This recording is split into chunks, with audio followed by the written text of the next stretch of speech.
Good afternoon, all dear student. I Naren Moore. Today we are going to discuss about engineering drawing second. आज हम mechanical first year second same का subject engineering drawing को पढ़ने जा रहे हैं। सबसे पहले हम इसका सिलेबस देखेंगे, उसके बाद हम देखेंगे इसका पेपर का पैटर्न क्या है, पेपर में कितने क्वेश्चन आते हैं, कितने क्वेश्चन कहाँ से आते हैं और कितना पासिंग मार्क्स चाहिए होता है, और इसके बाद हम पढ़ेंगे इसका हम कोर्स स्टार्ट करेंगे। तो सबसे पहले हम स्टार्ट करते हैं इंजीनियरिंग ड्राइंग का सिलेबस क्या है। इंजीनियरिंग ड्राइंग फर्स्ट आपने पढ़ी होगी पिछले सेमेस्टर में, तो इसमें उसी में थोड़ा मॉडिफिकेशन कर दिया गया है इंजीनियरिंग सेकंड में। इंजीनियरिंग ड्राइंग सेकंड जो है आपके मैकेनिकल इंजीनियरिंग से रिलेटेड है।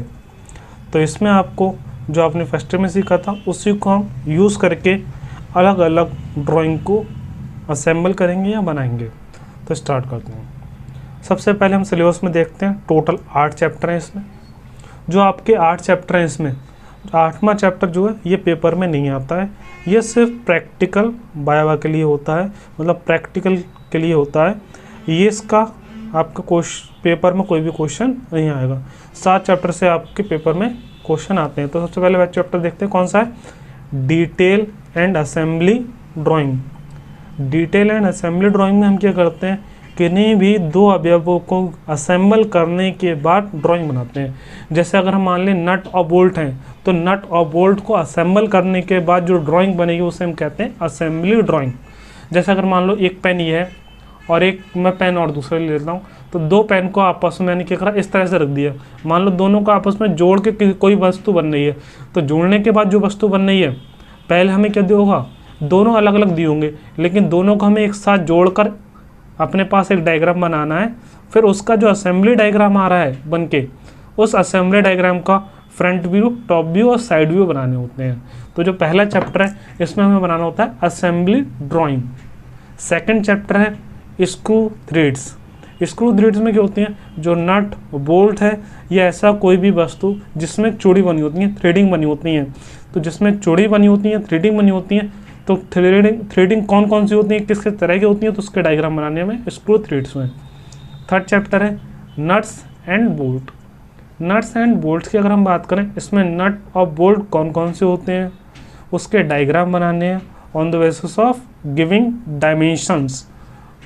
इसके बाद है लॉकिंग डिवाइस।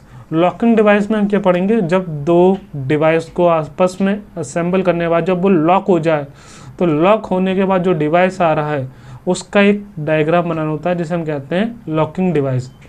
जैसे नट और बोल्ट है, मान लो दोनों को लॉक कर दें, लॉक करने के बाद कहीं पर मान लो यूज़ करना होता है जिस तरह से में, तो जो उस जिस तरह से यूज़ करते हैं उस तरह से लॉक करने के बाद आपस में जॉइंट बन जाए, तो उस टाइप जॉइंट को हम कहेंगे लॉकिंग डिवाइस कहेंगे। वो लॉक होने के बाद जो डिवाइस बनेगा लॉकिंग डिवाइस, उसका डायग्राम बनाने को आता है। पाँचवा है की एंड क्वार्टर्स। तो की एंड क्वार्टर का आपको ड्राइंग बनाने को आता है। इसमें की कौन कौन सी होती हैं, क्वार्टर्स कौन कौन से होते हैं, इनके बारे में हम पढ़ेंगे, ठीक है, इस चैप्टर में। इसके बाद छठा चैप्टर है उसका नाम है रिवेट्स एंड रिवेटेड जॉइंट। जो रिवेट्स एंड रिवेटेड जॉइंट है, इसमें हम रिवेट्स के बारे में पढ़ेंगे, रिवेट्स के कौन कौन से टाइप्स होते हैं उसके बारे में पढ़ेंगे, रिवेट्स का कहाँ कहाँ यूज़ कर सकते हैं, रिवेट्स से कौन कौन से जॉइंट्स बना सकते हैं, तो इन सब के बारे में हम पढ़ते हैं रिवेट्स एंड रिवेटेड जॉइंट में, ठीक है। इसके बाद बात करते हैं 7वां चैप्टर हमारा कपलिंग।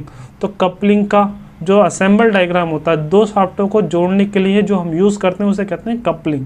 दो सॉफ्ट को जोड़ने के लिए यूज़ करते हैं कपलिंग, और कपलिंग का डायग्राम हमें बनाना होता है यहाँ पे, ठीक है। तो 7 चैप्टर हैं, मतलब 7 तरह की हमें ड्राइंग, 7 चैप्टर हैं ड्राइंग के जिन्हें हमें कंप्लीट करना होगा। सबसे पहले हम इसका अब पेपर पैटर्न देख लेते हैं, किस किस क्वेश्चन में अगर हम बात करें कितने कितने मार्क्स के क्वेश्चन आते हैं। सबसे पहले हम देखते हैं पेपर का पैटर्न इसका। सबसे पहले हम देखते हैं यहाँ पे 4 क्वेश्चन है। जो 4 क्वेश्चन होते हैं, मतलब आपके पेपर में आपके लिए टोटल 4 क्वेश्चन आए दिए होंगे। जो 4 क्वेश्चन होंगे, पहला, दूसरा, तीसरा, चौथा, इसमें से पहला क्वेश्चन आपके लिए कंपलसरी होगा जिसके 15 मार्क्स होंगे। पहला क्वेश्चन आपका कंपलसरी होता है जिसका 15 मार्क्स होता है।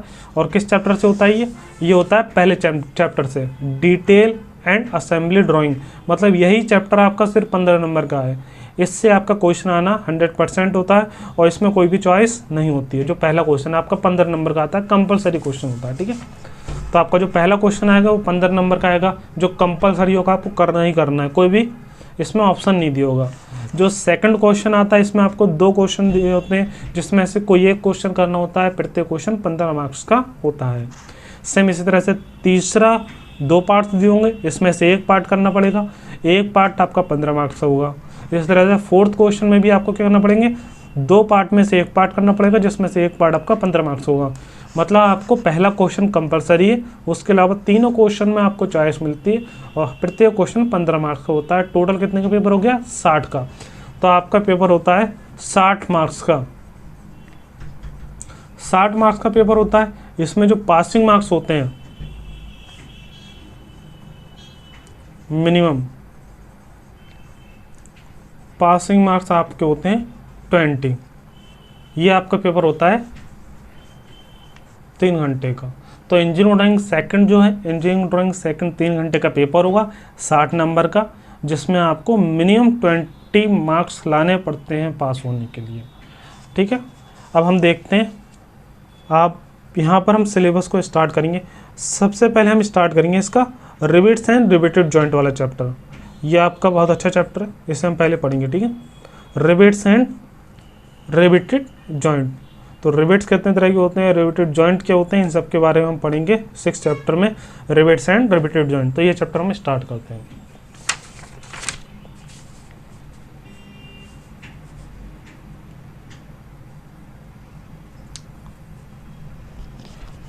जैसे कि आप देख रहे हैं, इसमें हमने डायग्राम बनाए हुए हैं। इसका हम क्लीन डायग्राम बनाएंगे, साफ डायग्राम बनाएंगे अभी इंजीनियरिंग ड्राइंग का। तो इसमें हम बात करें, सबसे पहले हम समझते हैं कौन कौन से रिवेट जॉइंट्स होते हैं।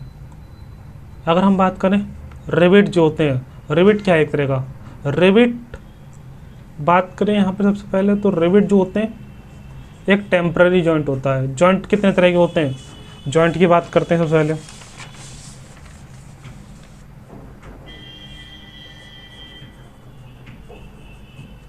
जॉइंट जो होते हैं वो 2 तरह के होते हैं।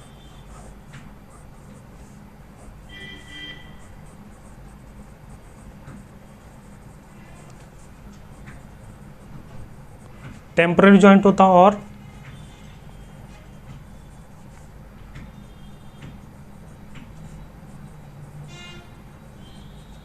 जॉइंट नॉर्मली 2 तरह के होते हैं, टेम्पररी जॉइंट और परमानेंट जॉइंट।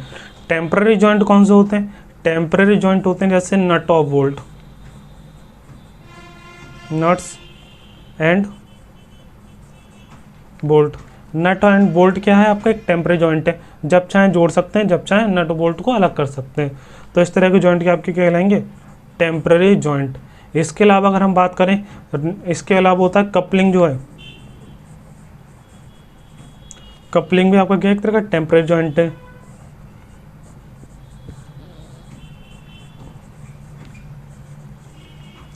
क्वार्टर जॉइंट, तो ये आपके क्या है, टेम्पररी जॉइंट है। इसके अलावा जो हम पढ़ रहे हैं रिवेट, तो रिवेटेड जॉइंट क्या एक तरह का टेम्पररी जॉइंट है। तो रिवेटेड जॉइंट भी क्या है, आपका एक टेम्पररी जॉइंट है। परमानेंट जॉइंट की बात करें तो परमानेंट जॉइंट में आता है वेल्डिंग जॉइंट।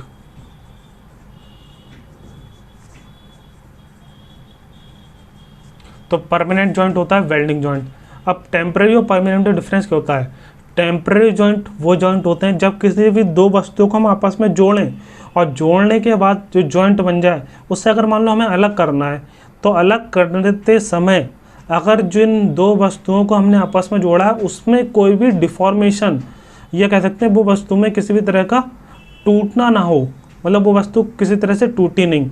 अगर मान लो किन्हीं भी 2 वस्तुओं को नट बोल्ट के द्वारा जोड़ोगे, आप नट बोल्ट को खोल लोगे, वो वस्तु अलग हो जाएगी आसानी से। तो इस तरह के जॉइंट आपके टेम्पररी जॉइंट होंगे। लेकिन अगर मान लो आप वेल्डिंग कर देते हैं, तो वेल्डिंग करने के बाद आपको अलग करना है, तो वेल्डिंग जॉइंट को तोड़ना पड़ेगा, जिससे जो मटेरियल आपने जोड़ा है वो भी क्या हो जाता है, ख़राब हो जाता है। तो वेल्डिंग जॉइंट क्या है, एक परमानेंट जॉइंट है। तो परमानेंट जॉइंट वो जॉइंट होते हैं जो 2 वस्तुओं को परमानेंटली जोड़ देते हैं, मतलब उन्हें अलग नहीं करा जा सकता एक बार जोड़ने के बाद। टेम्पररी जॉइंट वो जॉइंट होते हैं एक बार जोड़ने के बाद उन्हें अलग कर सकते हैं अपनी सुविधा अनुसार। तो ये आपके क्या है, टेम्पररी जॉइंट है, और ये क्या है आपके परमानेंट जॉइंट। तो रिवेट जॉइंट क्या है आपका, एक टेम्पररी जॉइंट है। ठीक है, अब देखते हैं रिवेट जॉइंट के बारे में। यहाँ पे अगर हम बात करें तो रिवेट्स के डायग्राम दिए हुए हैं, कौन कौन से रिवेट्स हैं। रिवेट्स हमारे सिलेबस में कई हैं, वैसे टोटल हमारे 7 तरह के रिवेट होते हैं, जिसमें से हमारे सिलेबस के अकॉर्डिंग सबसे पहले हम 3 पढ़ेंगे, फिर अगले लेक्चर में पढ़ेंगे बाकी। सबसे पहले हम देखते हैं पहला रिवेट कौन सा है, flat head rivet. Flat head rivet की बात करें, इन सब रिवेट को, जो रिवेट्स के टाइप्स हैं, उन रिवेट को क्या करा गया है, उनके हेड के आधार पर अलग अलग रूप में कैटेगराइज करा गया है। मतलब उनके हेड के आधार पर अलग अलग नाम से पुकारा जाता है। जो नॉर्मली रिवेट होते हैं वो कुछ इस तरह के होते हैं।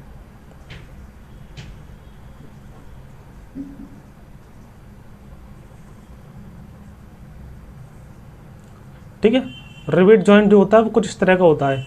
जब हम क्या करते हैं, जैसे बाल्टी वगैरह में आपने देखा, बाल्टी में साइड में रिवेट लग के लाइन लगी होती है। नॉर्मली जो रिवेट होता है इसका यूज़ करा जाता है बॉयलर्स में। बॉयलर्स में लीक प्रूफ जॉइंट के लिए, मतलब एयर भी पास नहीं कर पाए ऐसे जॉइंट बनाने के लिए हम यूज़ करते हैं rivet joint.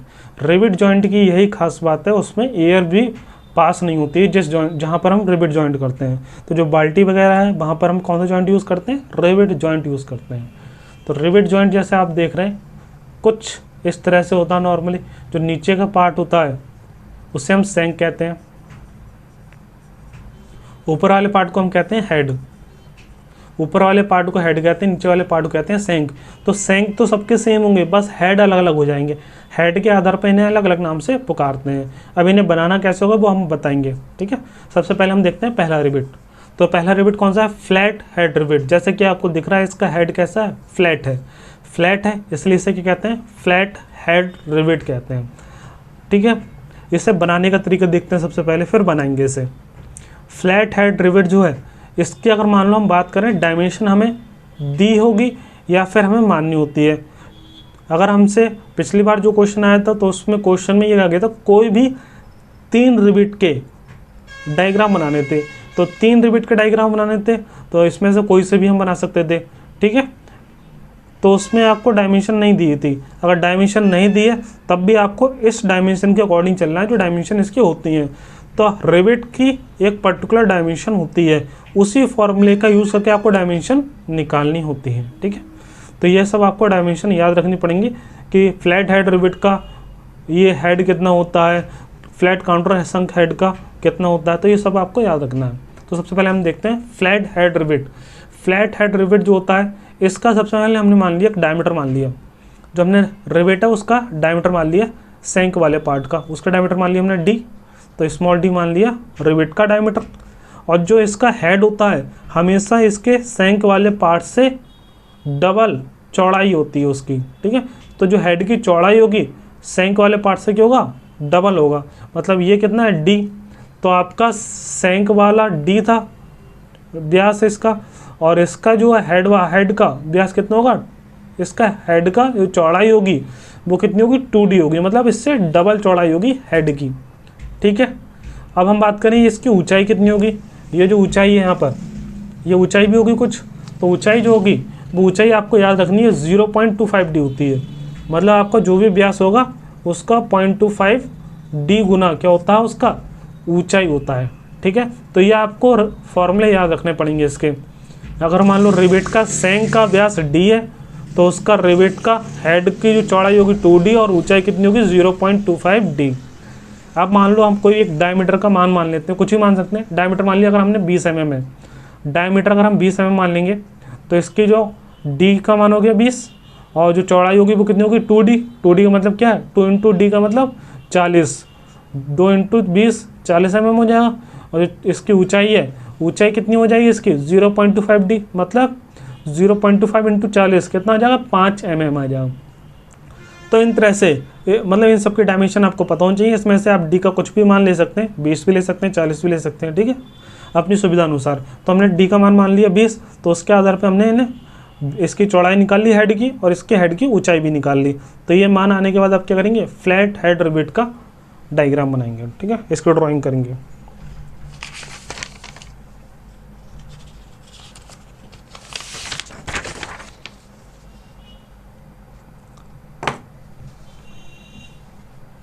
Flat head rivet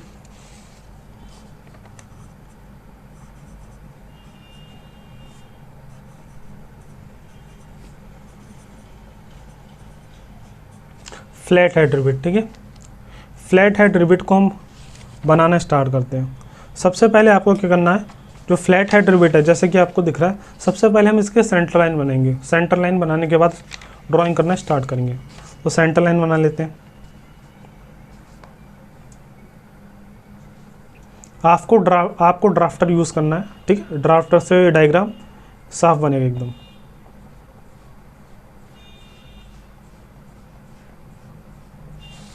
ठीक है, सबसे हमने क्या करा, सबसे पहले इसकी सेंटर लाइन बना ली। सेंटर लाइन बनाने के बाद आप क्या करेंगे, इसका आप देख रहे हैं जो आपका सैंक वाला पार्ट है, सबसे पहले ये बनाएंगे। सैंक वाला जो पार्ट है, इस पार्ट की अगर हम बात करें, सैंक वाले पार्ट की, ये वाली हमारा जो व्यास है वो कितना है, डी, और डी का मान कितना है, 20। मतलब जो सेंटर लाइन है, सेंटर लाइन से 10 mm इधर होगा, 10 इधर होगा सेंटीमीटर में, और 10 सेंटीमीटर में इधर होगा। मतलब ये टोटल कितना होगा, मतलब हमने टोटल 20 mm माना है, तो 10 mm इधर, 10 mm इधर, टोटल हो जाएगा 20 mm। तो आपको सेंटर से 10 mm इधर और 10 mm इधर, तो 20 mm को ड्रॉ करते हैं। अगर हम बात करें यहाँ 20 mm है, 20 mm का मतलब क्या है, ये स्केल हमारा सेंटीमीटर में होता है, तो सेंटीमीटर में होगा तो ये स्केल में हम क्या करेंगे, 1 सेंटीमीटर इधर रखेंगे, 1 सेंटीमीटर इधर रखेंगे, ठीक है। तो सेंटर पे हमने रख दिया, ठीक है। सेंटर लाइन पे हमने रख दिया 1 को, फिर इधर से 1, इधर 1 और 1 इधर आ जाएंगे, ठीक है। टोटल कितना हो जाएगा, ये 20 mm हो जाएगा, ठीक है। सेंटीमीटर में कितना होता है, 10 mm के बराबर होता है, तो 1 सेंटीमीटर बराबर 10 mm। तो यहाँ पे हमने 10 इधर mm में, 10 mm इधर, टोटल हो गया 20 mm व्यास हो गया, ठीक है। इसके बाद हम क्या देखेंगे, इसकी लंबाई। तो जो हेड है, इसकी लंबाई कितनी है उसे ड्रॉ करते हैं। तो जो हेड है, सैंक वाला पार्ट, सैंक की आपको लंबाई इसमें नहीं दी है, ये हमेशा, अगर आप नॉर्मली ये आपको लंबाई दी नहीं होगी, सब सिर्फ आपसे कहा होगा फ्लैट हेड रिवेट बनाना है, तो ये आपको सुविधा अनुसार, अपने सुविधा अनुसार जितना आपको अच्छा लगे उतना आप ले सकते हैं, ठीक है।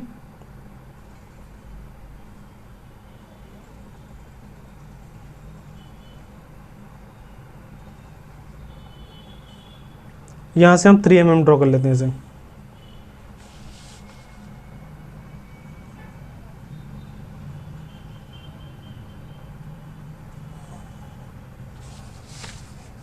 अब यहाँ पर मिला देंगे इसे, ठीक है। अब क्या करेंगे, तो आपने क्या करा, इसकी लंबाई आपको सुविधा अनुसार ले सकते हैं। लंबाई हमने मान ली यहाँ पर कितनी होगी, आपके टोटल 30 हो गई। 30 का मतलब क्या हो गया यहाँ पे 1.5 D, क्योंकि आप D का मान अगर 20 रखेंगे, 1.5 इंटू 20 तो कितना आ जाएगा, ये 30 mm, ठीक है। तो 1.5 D हमने ले ली लंबाई इसकी, ठीक है। अब इसका क्या बनाना है, हमें ऊपर वाला हेड बनाना है। जो हेड है इसकी ऊंचाई कितनी है, 0.25 D, 0.25 कितना है, 5 mm। तो 5 mm, तो 5 mm इससे ऊपर पॉइंट लेते हैं एक, 5 mm कितना होगा, ये होगा 5, 1 2 3 4 5, ठीक है। 5 mm पे आपने पॉइंट रख दिया यहाँ पे, ठीक है। आपने पॉइंट ले लिया। अब यहाँ पे रख के आप क्या करेंगे, मतलब हाइट कितनी है टोटल 5 mm है, और यहाँ पे कितना है टोटल इसका चौड़ाई, हेड का चौड़ाई कितना है 40 मतलब 20 इधर होगा, 20 इधर होगा। तो सेंटर से 20 mm दोनों तरफ, 20 mm पॉइंट यहाँ पर आ जाओ, 40 टोटल होगी 40। इस पॉइंट को इस पॉइंट से मिला देंगे। सेम यहाँ पर भी यही काम करेंगे। इस पॉइंट पर इतनी तो इसकी हाइट थी, इस हाइट से हम क्या करेंगे, 20 mm इधर, 20 mm इधर मिला देंगे। इसके बाद इन्हें आप क्या करेंगे,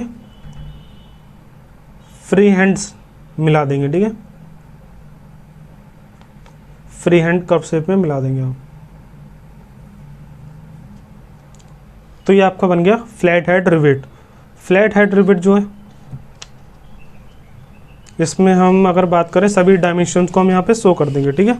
सभी डायमेंशन जितनी दी हैं उन डायमेंशन को हमें शो करना है, उसके बाद हमारा डायग्राम कंप्लीट होगा।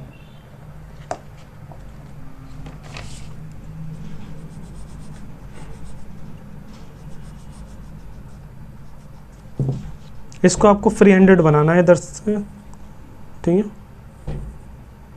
फ्री हैंडेड बनाना है इधर से। अब सभी डायमेंशंस को शो कर देते हैं। इसका व्यास कितना था,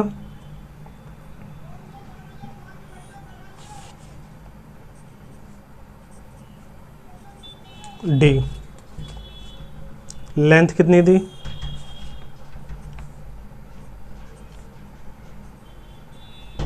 1.5 डी, हाइट कितनी थी इसकी,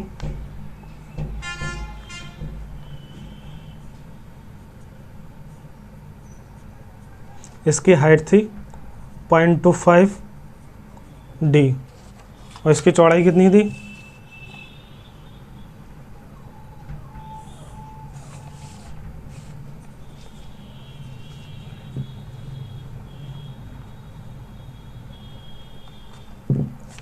चौड़ाई थी 2D। ठीक है, ये अब आपका डायग्राम कंप्लीट हो गया है।